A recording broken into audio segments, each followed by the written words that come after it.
The Autopsy of Jane Doe is directed by Jovial and stars Brian Cox and Emile Hirsch.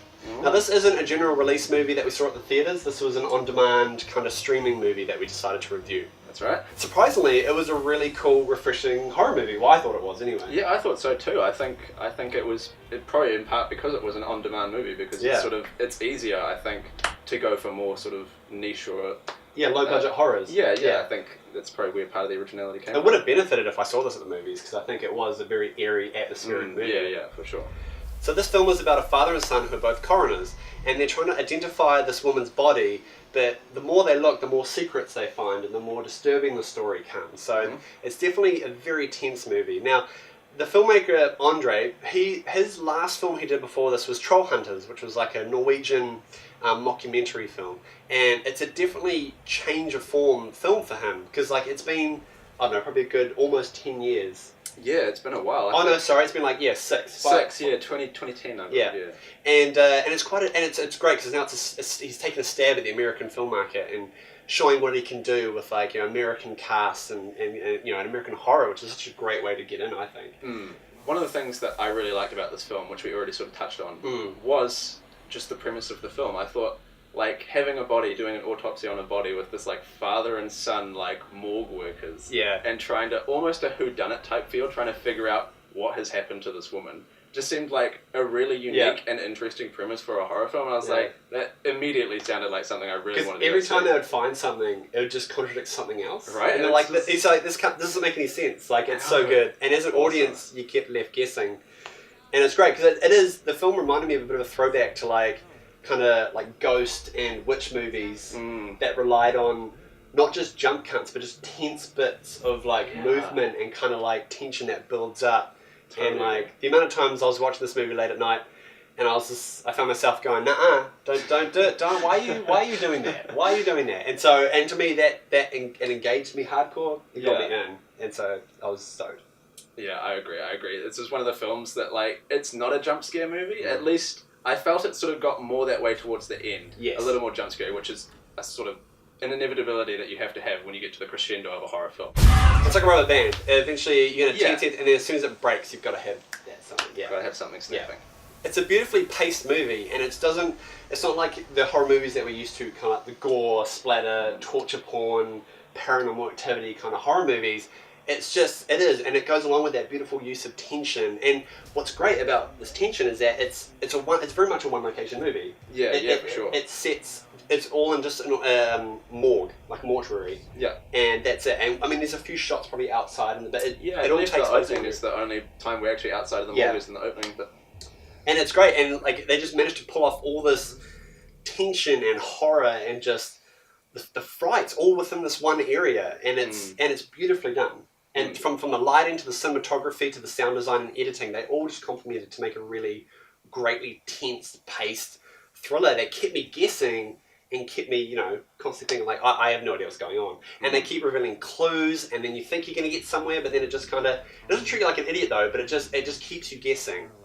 I totally agree about like the pacing thing at the beginning, because like the big gripe I have with a lot of horror films nowadays is that like all of the characters are assholes. Yes. Like you don't care. Yeah. And that was one of the things about this film is the fact that they are a father-son morgue worker duo, which is kind of an interesting, like, I would love to meet these people. I'm sure that would be an interesting duo. And they are, and you really, like, you spend the first, like, good 30 minutes of this film just with these two people, like, and the son's got a girlfriend, and so you've got that connection there as well. So I think definitely the pacing, and it really gets you invested in the film because you get to see these two very sort of people are doing their very bizarre job. It's not a tough job. I'm generally fascinated by autopsies and mortuary work and stuff. I'm not like weirdoed about it, but I just find it really fascinating. And if you're kind of interested in this kind of stuff, there's a really rough short film.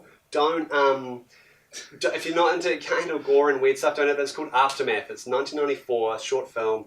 It's about a lonely mortuary worker, and it's rough. And I showed it to Taylor, and he has not forgiven me since. Oh, no. But it's a tough movie. So it's the content of it is really interesting. Just the science behind it as well, and like how people die, like how they can figure out, like, man, their lung is weird because it should be like this. Why is it blackened? Why is it all that kind of stuff? And they can find out time of death, cause very quickly. Find it immensely fascinating. And that was something that was another one of the benefits of this movie. Again, going back to just the premise, is that it's really fun going through and seeing them discover these details, and you're really like along for the ride because you're like, what the fuck happened? It's almost like a treasure map they're just following. Yeah. Like just they're leading them to point to point. Yeah, exactly. As far as negatives with this movie, guys, it didn't have many for me. Like I said, it engaged me. It did exactly what I wanted it to as far as a horror movie goes.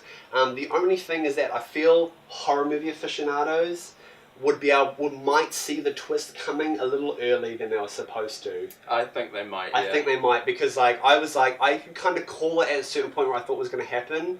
So yeah, people that are quite onto it with horror movies, I think they might be able to see what's going to happen. But generally, they keep it pretty safe for the audience to try and figure out. Yeah. And as far as the ending goes, it's such a great horror movie ending, and it's beautiful. It just ties in. Like it's just boom. Yeah, it's so good. You'll know what I mean when you watch it. But yeah. Yeah. For me, I think my biggest short point with this movie was that I actually thought it wasn't quite long enough. I actually wanted like... so rare, eh? I actually wanted like a good 15-20 minutes more, because I sort of felt like around the halfway point, it sort of lost the pacing, fell off point a little bit for me.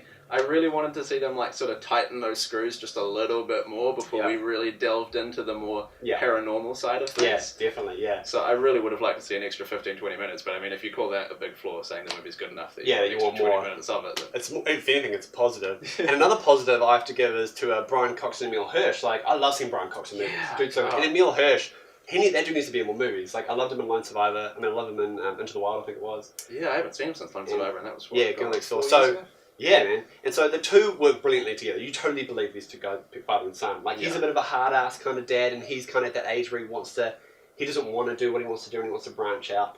And he doesn't know how to tell his dad, but he wants to do the best for his dad. He wants to help him out. So there's a brilliant relationship there, and what happens in this movie just complements that relationship so well. Yeah, absolutely. And seeing the dynamic they have when they're working together, totally sells it. They're really good. So overall, guys, I really enjoyed this. I thought it was a really, really original take on a horror film, so it's definitely worth checking out. And I will give it a solid 7 out of 10. Right on. Yeah, I totally agree with Connor, man. Like, this horror movie was awesome, and it's tense, it's scary. It got me worked up. I was having my cup of tea and I was shaking constantly, and I was like, don't do that. So it's everything I wanted to see, and I'm happy it got recommended to me, and I think a lot more people should see it. And I think to me it should have been a general release. It's better than a lot of the horror movies that get released anyway. Yeah, I'd say so. Yeah. So all around, definitely a good watch, and I will also give it a 7 out of 10. Go. Twins, Basil. Total agreement. Twins. Yeah, man.